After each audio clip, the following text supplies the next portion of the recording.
ಓಂ ಶ್ರೀ ಗುರುಭ್ಯೋ ನಮಃ.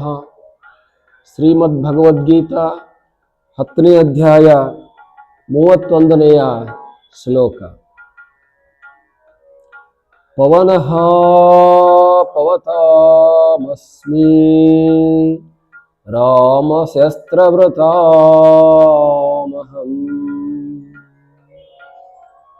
ಝಷಾಣಾಮಕರಶ್ಚಾಸ್ಮಿ ಸ್ರೋತಸಾಮಸ್ಮಿ ಜಾಹ್ನವೀ. ಈ ಶ್ಲೋಕದಲ್ಲಿ 4 ವಿಷಯಗಳನ್ನು ಹೇಳ್ತಾ ಇದೆ. ಪವನಃ ಪವತಾಮಸ್ಮಿ, ಶುದ್ಧೀಕರಣ ಮಾಡುವುದರಲ್ಲಿ ನಾನು ವಾಯು ಆಗಿದ್ದೇನೆ. ಶಸ್ತ್ರಧಾರಿಗಳಲ್ಲಿ ಶ್ರೀರಾಮಚಂದ್ರನು ನಾನಾಗಿದ್ದೇನೆ. ಝಷಾಣಾಂ ಮಕರಶ್ಚಾಸ್ಮಿ, ನೀರು ಜಲಚರ ಪ್ರಾಣಿಗಳಲ್ಲಿ ಮಕರವು ನಾನಾಗಿದ್ದೇನೆ, ಮೊಸಳೆ ನಾನಾಗಿದ್ದೇನೆ. ಸ್ರೋತಸಾಮಸ್ಮಿ ಜಾಹ್ನವಿ, ಸ್ರೋತಸಾಂ ಅಹಂ ಜಾಹ್ನವಿ ಅಸ್ಮಿ. ನದಿಗಳಲ್ಲಿ ಗಂಗಾ ನದಿ ನಾನಾಗಿದ್ದೇನೆ. ಇಲ್ಲಿ ಪ್ರಮುಖವಾಗಿರ್ತಕ್ಕಂಥ 4 ವಿಚಾರಗಳು: ಗಂಗಾ ನದಿ ಮತ್ತು ಮೊಸಳೆ, ಇನ್ನೊಂದು ಶಸ್ತ್ರಧಾರಿಗಳು ಮತ್ತು ಶುದ್ಧೀಕರಣ ಮಾಡುವಂಥ ವಾಯು. ಗಾಳಿ ಏನು ಮಾಡುತ್ತದೆ ಅಂತ ನೋಡಿದಾಗ ಎಲ್ಲೆಲ್ಲಿ ಗಲೀಜಿರುತ್ತದೆಯೋ ಅದೆಲ್ಲವನ್ನ ಸ್ವಚ್ಛಗೊಳಿಸುತ್ತದೆ, ಶುದ್ಧೀಕರಣ ಮಾಡುತ್ತದೆ. ಹಾಗಾಗಿ ಗಾಳಿಯನ್ನ ಪೂಷಣ್ ಅಂತ ಕರೀತಾರೆ.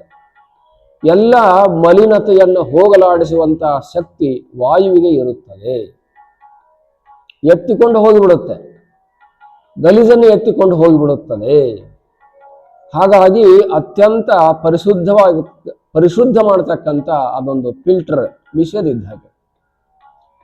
ಹೇಗೆ ನೀರನ್ನು ಫಿಲ್ಟರ್ ಮಾಡೋದಕ್ಕೆ ಒಂದು ಮಿಷನ್ ಬಳಸ್ಕೊಳ್ತೀವೋ ಆ ಥರ ಸಂಪೂರ್ಣ ವಾತಾವರಣವನ್ನೇ ಶುದ್ಧೀಕರಣ ಮಾಡೋದಕ್ಕೆ ಇರತಕ್ಕಂಥ ವಾಯು, ಆ ವಾಯು ನಾನಾಗಿದ್ದೇನೆ.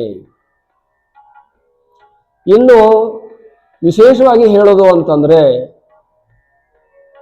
ಶಸ್ತ್ರಧಾರಿಗಳು ಬಹಳ ಜನ ಆಗಿ ಹೋದರು. ಅವರೆಲ್ಲರಲ್ಲಿ ಅತ್ಯುತ್ತಮ ಹೆಸರು ಬಂದಿರುವಂತಹದ್ದು ಶ್ರೀರಾಮಚಂದ್ರನಿಗೆ. ರಾಮ ಬಾಣ ಇದ್ದ ಹಾಗೆ ಅಂತ ಹೇಳ್ತೇವೆ. ಇದು ರಾಮಬಾಣ, ಗುರಿ ಇಟ್ಟರೆ ತಪ್ಪೋದಿಲ್ಲ ಅನ್ನುವಂಥದ್ದು. ಅದು ಯಾವಾಗೂ ಕೂಡ ಹುಸಿ ಆಗೋದಿಲ್ಲ.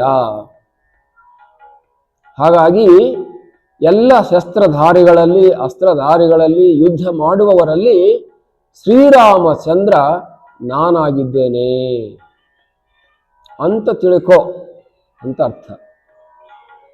ಇನ್ನು